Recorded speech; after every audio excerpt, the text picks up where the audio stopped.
Without a true weapon, her blows landed and then did nothing of great effect. Her efforts simply seemed to anger it, and despite her speed, she quickly found herself outmatched and pressed to stay alive.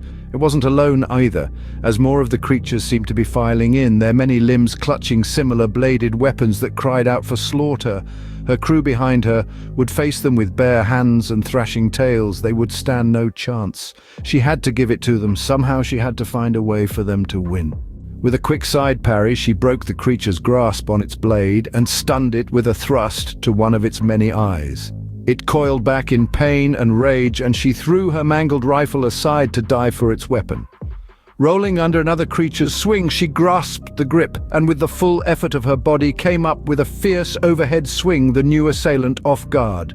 Green blood covered her as her effort was rewarded by ripping through the creature's skull down into its chest. She wrenched the sword free and screamed out a song of hope and defiance that died seconds after leaving her throat. 10 more creatures were now in the room, and they all eyed her with a look that meant only one thing: hunger. They circled her with deadly grace and cut down the crew in their way, forcing the others back. And then they began to play with their food.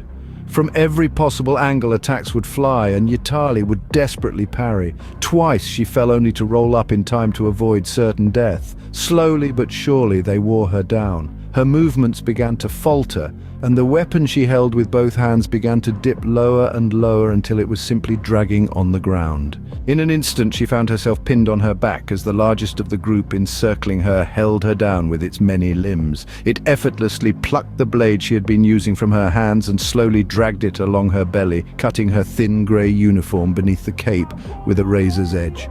It chuckled as another limb reached out and grabbed her tail and brought it closer to the blade.